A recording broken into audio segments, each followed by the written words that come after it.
pour cette année, j'ai décidé de refaire toutes les vidéos de théorie de chimie, en les organisant peut-être un peu mieux, et en les présentant sous forme de synthèse et plus sous forme d'un dossier avec plein de pages. Donc un minimum de pages avec un maximum d'informations structurées un peu sous forme de mind map avec un peu de dessin visuel. Donc la première partie va reprendre à la fois le NIV Chimie 1 et le NIV Chimie 3. Donc j'ai un peu remanié l'ordre de la théorie aussi. Alors quand vous recevez le tableau périodique à la fin des feuilles de questionnaire, elles sont en fait numérotées avec 18 colonnes qu'on appelle les groupes. Et donc, il faut un peu convertir ça en les familles A et les familles B dont on a beaucoup plus l'habitude. Et donc, c'est assez vite fait de visualiser le tableau fermé, donc avec les familles A, la 1A et la 2A, et puis de l'autre côté du grand trou des métaux de transition, toutes les autres familles jusqu'à la 8A. Il faut connaître le nom des familles, parce qu'il y a des questions dessus. Donc les 1A, c'est les alcalins, les alcalino-terreux, les carbonides, c'est facile parce que le carbone en fait partie. Les azotides parce que l'azote en fait partie, les sulfurides parce que le soufre en fait partie. La 7e colonne, ce sont les halogènes et la dernière colonne, ce sont les gaz rares. Ensuite, entre ces colonnes A, pour faire 18, parce que pour l'instant on n'en a que 8, il y a 10 familles B. Et regardez un peu comment sont numérotées les familles B peut être intéressant quand on verra la nomenclature et les valences. Et donc on se rend compte en fait qu'après la 1A et la 2A, on a la 3B, et puis toutes les 4, 5, 6, 7. Et puis il y a 3 familles 8B, c'est amusant. Et puis on repart avec 1 et 2B avant la 3A. Donc elles sont numérotées comme ça. Ça va être utile pour retrouver la valence de l'argent, la valence du zinc, la valence du chromate, du permanganate. Connaître ces numéros de famille B, c'est intéressant. Mais si on regarde juste le nom des familles, ce sont les métaux de transition dans leur ensemble. Voilà, alors les 3 premières colonnes A ainsi que les B sont des métaux. Ils ont en fait peu d'électrons dans leur dernière couche. Si on représente la structure de Lewis, ils ont 1 point, 2 points ou 3 points. Et donc ils vont vider leur couche. Leur but est d'atteindre l'octet, d'atteindre la stabilité des gaz rares dans leur couche précédente. Donc en vidant leur couche, ils perdent des électrons, deviennent des ions positifs. Donc si on prend l'exemple du sodium, il va perdre un électron et devenir Na+. Alors cette histoire d'octet, cette histoire de couche à remplir, à vider, c'est ce qu'on appelle la configuration électronique. Donc la configuration électronique, c'est le nombre d'électrons dans chaque couche, les différentes couches d'électrons. Elles sont numérotées par des lettres qui commencent à la lettre K et par ordre alphabétique. Donc K, L, M, N, O, P, Q. Après, je crois que c'est tout. Et chaque fois qu'on va à la ligne dans le tableau périodique, on commence une nouvelle couche. Donc dans la première ligne, dans la première période, c'est le nom qu'on donne aux lignes, on va avoir 2 atomes, l'hydrogène et l'hélium. Et l'hélium a la couche K qui est complète. Donc 2 électrons, c'est le maximum pour la couche K. Après, on doit aller à la ligne pour continuer à ajouter des protons et des neutrons, donc continuer à augmenter dans la taille des atomes. On se retrouve donc à la période 2, et dans la période 2, il y a 2 couches. Donc la ligne, la période, donne le nombre de couches. Donc si on vous désigne un atome qui est quelque part dans le tableau, si vous voulez savoir le nombre de couches qu'il a, vous regardez son numéro de ligne. Après, le nombre d'électrons dans chaque couche, ça se trouve par les colonnes. Donc les colonnes, c'est les familles. Chaque fois qu'on va à la ligne, on commence une nouvelle couche, donc on aura toujours un électron. Et donc chaque fois qu'on va avancer dans les familles, on va rajouter un électron dans la dernière couche. Donc c'est le nombre d'électrons dans la dernière couche, celle qu'on appelle aussi la couche de valence, et celle qu'on représente dans la représentation de Lewis, avec les barres qui représentent 2 électrons, un doublet, et les points qui représentent un électron célibataire. Voilà, donc quand on a fini de remplir la deuxième couche, et c'est la couche L, et L, son maximum, c'est 8 électrons, on commence à remplir la troisième couche, c'est logique. Et la troisième couche, on pourrait normalement aller jusqu'à 18 électrons, c'est son maximum. Alors comment est-ce qu'on retrouve les électrons au maximum dans les couches? On doit faire la formule 2n carré. Donc, et le n est le numéro de la couche. Donc 2 fois 1 au carré, ça fait 2 pour K. Ça fait, pour la deuxième couche L, on fait 2 fois 2 au carré, ça fait 8. Pour la couche M, on fait 2 fois 3 au carré, puisque c'est la troisième couche, c'est 18. Après, la quatrième couche, on fait 2 fois 4 au carré, ça fait 32. etc. Mais on ne va pas remplir les couches au maximum à chaque fois. Il y a des états stables, ce qu'on va appeler l'octet. Et donc la colonne des gaz rares qui est avec un numéro 8, qui a une représentation de Lewis avec 4 barres, qui montre bien donc 4 doublets, ça fait 8 électrons. On dit que les atomes gaz rares qui sont stables sont en octets. Donc le néon a 8 électrons dans sa dernière couche, l'argon a 8 électrons dans sa dernière couche, le krypton a 8 électrons dans sa dernière couche. Et chaque fois, on va à la ligne. C'est chaque fois le dernier atome de la ligne, le gaz rare. On va à la ligne, on recommence une nouvelle couche, même si la couche n'est pas complète. Donc quand on passe de l'argon à l'atome qui suit l'argon, qui est le potassium, on va à la ligne. Donc on commence la 4e couche avec le potassium, avec le calcium, avant de compléter la 3e couche. Alors c'est là qu'interviennent les 10 métaux de transition qui permettent pour la couche M de passer de 8 à 18. Donc quand on arrive au bout de la période 4 qui remplit les 18 groupes, les 18 familles, les A et les B, on a bien rempli la M jusqu'à 18 et à nouveau on s'est arrêté à l'octet dans la couche de valence. Et à ce moment-là on commence à remplir la 5e et ainsi de suite.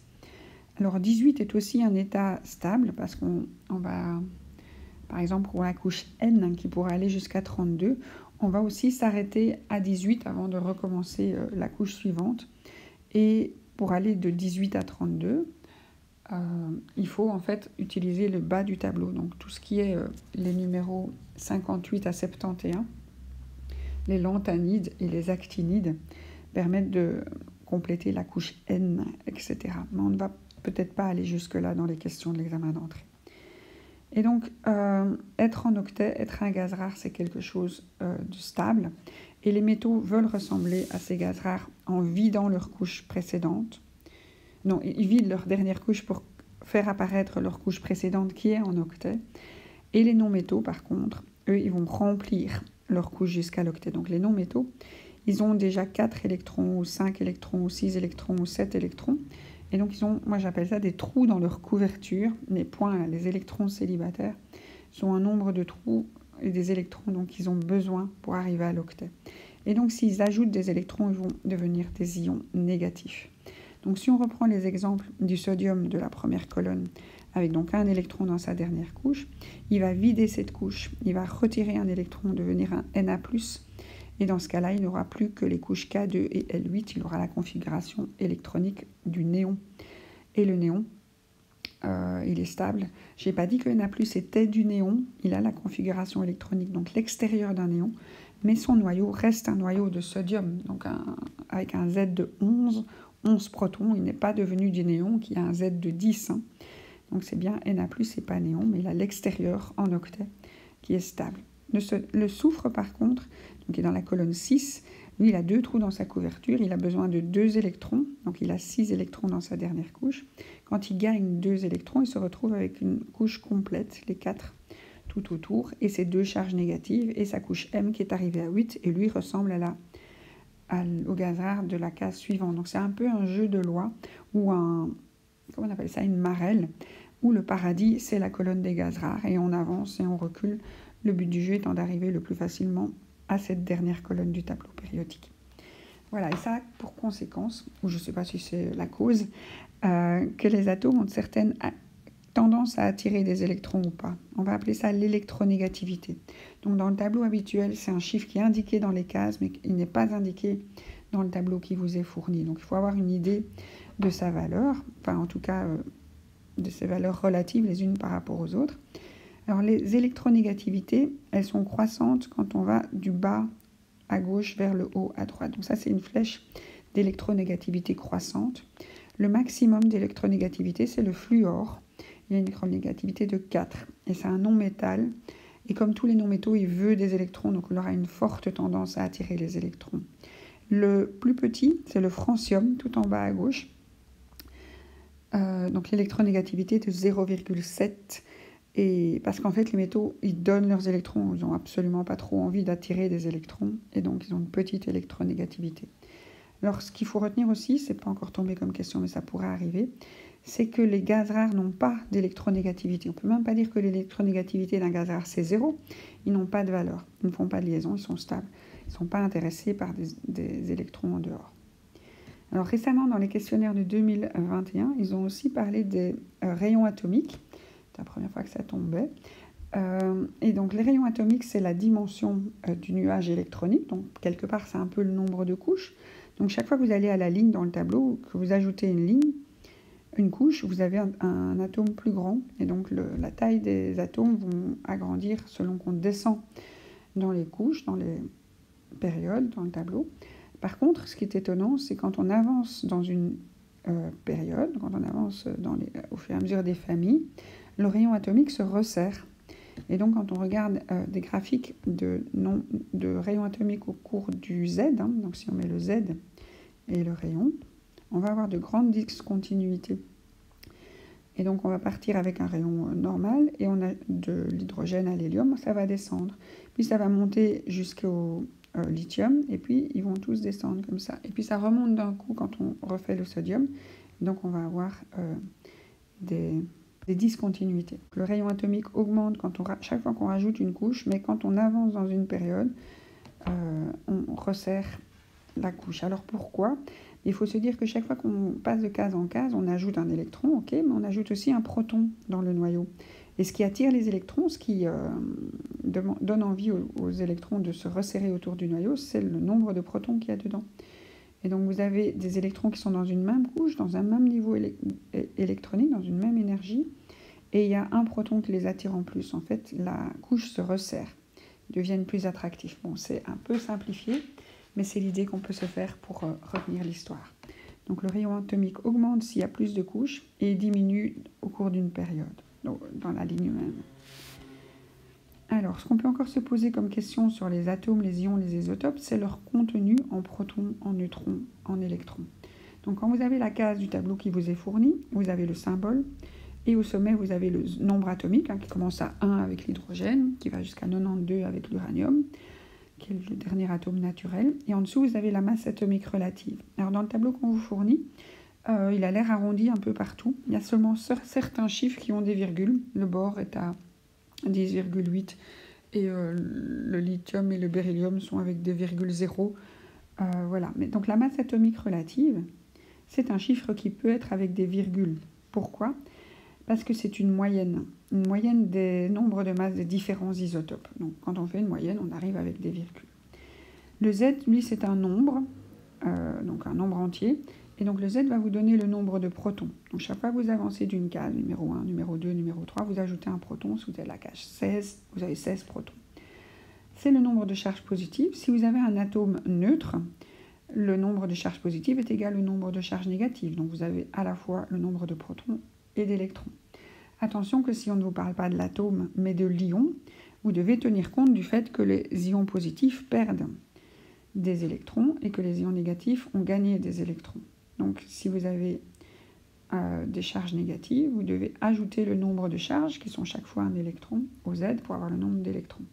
Si vous avez des charges positives, vous devez retirer ce nombre de charges au Z, qui représente le nombre final d'électrons quand il y en a quelques-uns qui sont partis.